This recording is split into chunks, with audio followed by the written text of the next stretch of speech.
of no return. Before I start, I feel like I should get something very clear. I absolutely love Ellen. We've been living together for about 3 years now, but have known each other our whole lives. In fact, we were childhood friends, and I know this may sound like a fairy tale to some people, but it truly felt like we were always destined to be together. Even after graduation, when we started dating other people, it only felt truly right when we were with each other. So I don't know what took me so long to ask her out, but I'm really glad I did. We have the same taste in music, movies, and even food. We laugh at the same dumb jokes and know exactly how to comfort each other in times of need. She's the kindest, most gentle, and loving girl I have ever met. We've even been talking about our plans for marriage and how we would like to have kids of our own. That's why it hurts so much how it all went terribly wrong in just 4 nights. I would also like to preface that Ellen doesn't have much of a family other than me and some very distant aunts that she never met and doesn't even know their names. I was born in a big family with 4 siblings and plenty of cousins that were always visiting and even helping out when we got in trouble. Ellen has none of that. She doesn't have any siblings, and her father was an alcoholic, abusive freak that died when she was young. Her mother was a very kind and inspiring person that took care of the family by herself for many years, and almost a second mother to myself. So when she passed away last year, it hurt us both for a long time. But Ellen stayed strong. She's not the type to let her feelings easily surface, so you gotta be a lot more perceptive to get what she truly feels. I used to pride myself in being able to do just that. I felt like I knew her better than I knew myself. That's why this is all so strange and frankly terrifying. We were sleeping in bed and I was dreaming. I don't really remember what it was about, but for some reason, I'm sure of it. Until I heard her voice, very close to my ear. Knock, knock. Knock, knock. She was caressing my hair gently while sitting in bed and looking below at me. I slowly opened my eyes, groggy from sleep. Hey, what is it? She kept looking at me, fixated, and repeated, knock, knock. Knock, knock. I glanced at the digital clock on top of the dresser. 3:27 a.m. I had work in only a few hours. What is it, Ellen? She paused. Please answer the joke. Knock, knock. Knock, knock. Fine, I accepted, mostly because I was expecting some kind of surprise. Ellen wasn't the type to do what she was doing for no reason. Who's there? Her smile opened up, and she answered, not me, so don't answer the door. I kept looking at her, dumbfounded. What was that supposed to mean? Is that it? Is that the joke? Yes, she said, laying in the couch and covering herself with a blanket. Thank you for answering. Weirdo, I answered, closing my eyes and going back to sleep. Next morning, things went as usual. I only remembered this strange conversation while I was alone in the bathroom, brushing my teeth, and wasn't even sure if it had truly happened, or if it was just a weird dream. So we had our breakfast together. She was acting normal, reading something aloud from a fashion magazine. Frankly, I wasn't paying much attention, so I took the opportunity to ask about last night. Initially, she didn't seem to know what I was talking about. Then her eyes fixated on me, and the same smile from last night crossed her face briefly.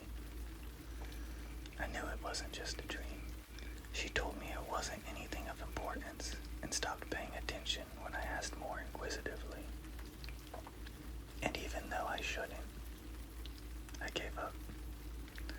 I had work and other matters to attend to, and just brush off the weird event thinking it wouldn't happen again.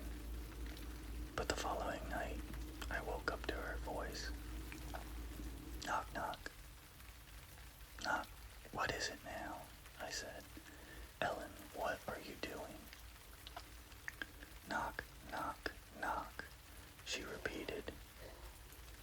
This time she wasn't even touching me, just sitting in bed looking at me with the same smile. But her eyes seemed larger, and she blinked in longer intervals. I looked at the clock. Once again, 3:27 a.m. Ellen, come on. What is it? I have work in a few hours. Can't have the luxury of waking up in the middle of the night to answer knock-knock jokes. Knock, knock, knock. This is getting creepy, you know. I'm not sure if this is some gag you've been doing, but I don't like it. Answer it. Knock, knock, knock. I sighed, but also let a small laugh escape. It was creepy, of course, but she was also my Ellen, so it didn't bother me as much as it should.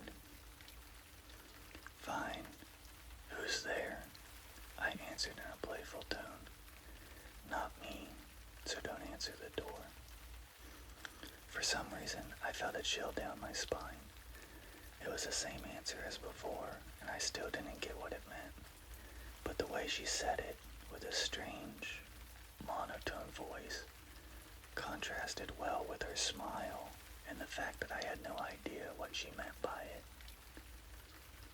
What does that mean? I asked. I really don't get it. She just smiled and went back to sleep. I felt a throb in my heart, but did the same.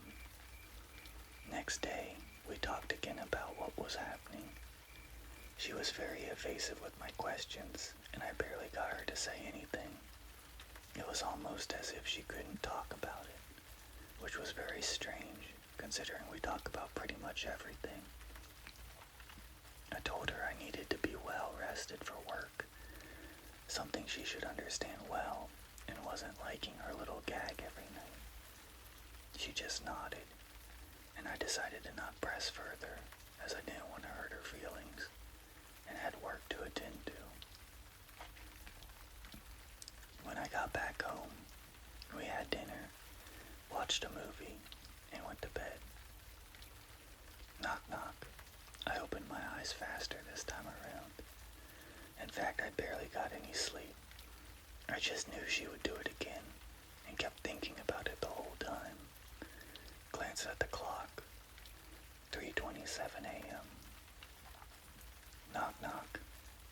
I thought about ignoring her, just pretending I was asleep, and she wouldn't wake me up. So I closed my eyes slowly, hoping that she hadn't seen me opening them in the first place, and stayed quiet. Knock, knock. She continued.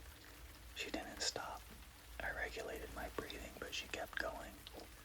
Knock, knock. I'm not answering your joke, Ellen. Stop it. Knock, knock. I ignored, but she kept going. She had never been this insistent with anything before. I tried to ignore it, but it was getting on my nerves, and frankly, I felt scared. Why was she doing this? Why every night at the same exact time, down to the minute? Why wouldn't she let me sleep until I answered her? Knock, knock. I got up in a sudden movement. Ellen! I was ready for a discussion, but when I finally glanced at her, it was as if the strength was drained from me. She wasn't smiling. She wasn't blinking. Just staring right at me. Fixated like an animal. And her mouth was moving slowly, and she didn't stop. Knock, knock. I didn't know how to react, or what expression I had when I saw her, but my heart skipped a beat. It was terrifying, as if her gaze froze me in place, 1,000-yard stare.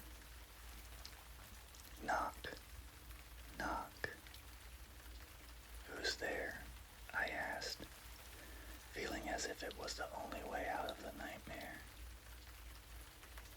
Not me. So don't answer the door, she said weakly. Ellen slowly closed her eyes and laid down. I kept staring at her while she fell into what seemed to be a deep sleep. I got up and left.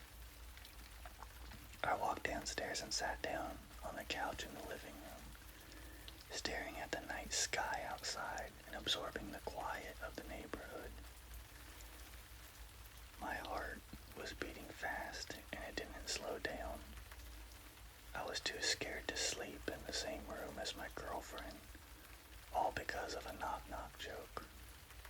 But it was unnatural. I thought about calling someone. I thought about it all being some kind of sleep-related issue, such as some type of sleepwalking. But it didn't make any sense. I felt so tired and decided that early in the morning I would call an old friend who's a psychologist and get the opinion of a professional. Something was wrong with Ellen. I stayed on the couch as the day rose, and once Ellen woke up, she was acting normal again. Even asked me why I wasn't in bed. I didn't answer. In fact, I didn't speak to her and simply left for work. She seemed very upset, but I wouldn't do anything about it.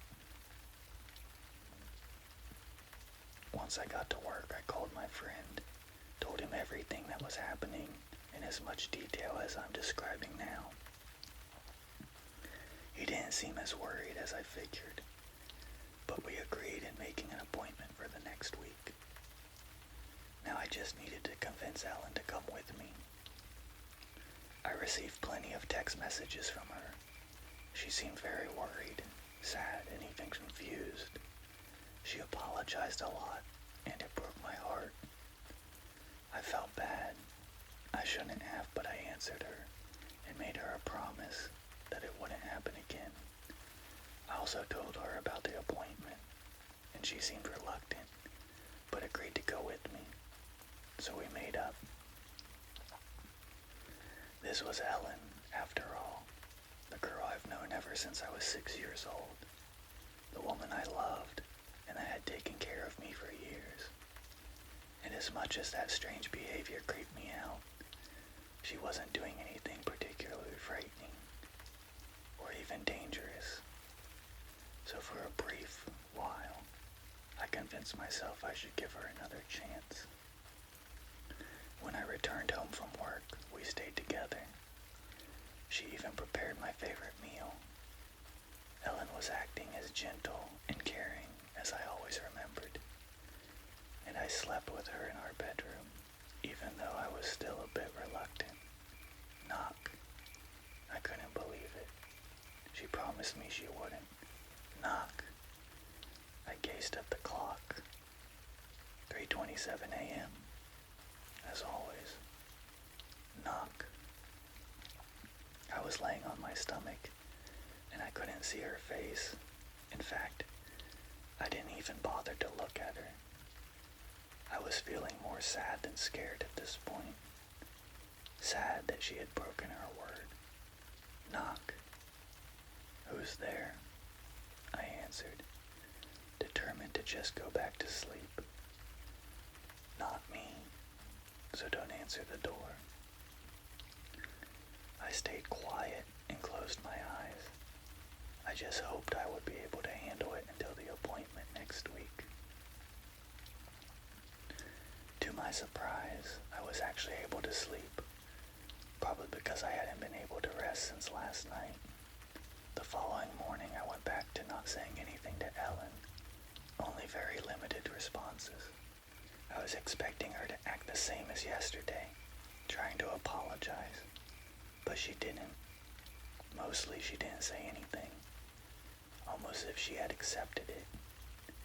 She also looked tired, or at least a bit weak. I went to work, but I couldn't stop thinking about her. Didn't receive any messages either. Once I got back, we had the most silent dinner I've ever had in my life. she barely ate anything. I decided to let her have the bedroom and sleep on the couch. I wasn't sure if it would stop her, but held on to the hope that she wouldn't go downstairs only to tell me the same knock-knock joke again. I covered myself with a blanket, shook off that uneasy feeling, and tried to sleep. I had a deep sleep without dreams. Felt like I was lost in darkness. Then I heard breathing.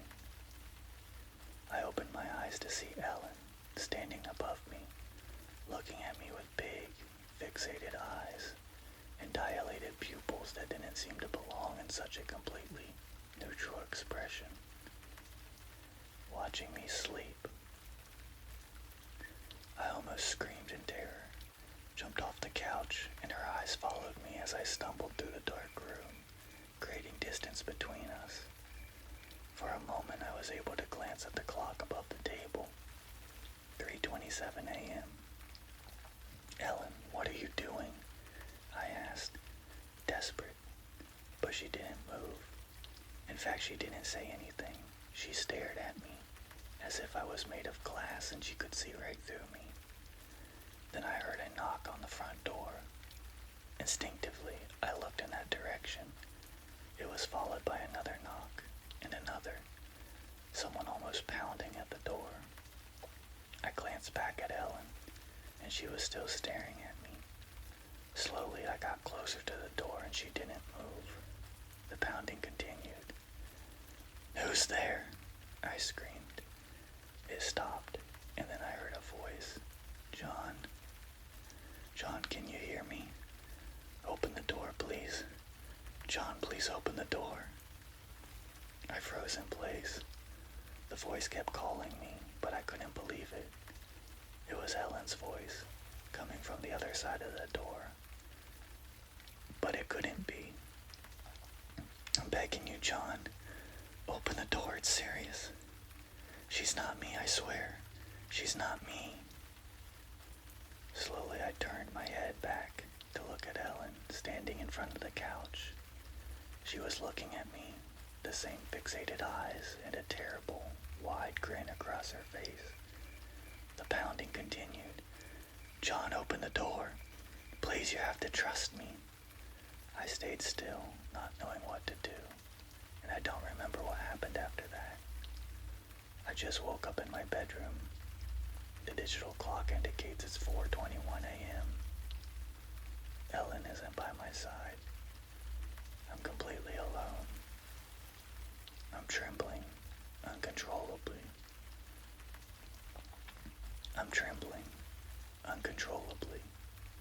And I don't know what's going on. I don't remember what happened after I saw her terrible grin. I don't know if I opened the door. I tried to look for my phone, see if I could call the police, or at least someone that I know, but I left it downstairs. All I have is Ellen's laptop, and it's where I'm writing this right now to get advice, because I can't go downstairs. The corridor is dark, very dark, almost as if the shadows were leaning into the room, and I can hear a faint, scratching sound coming from below. What should I do?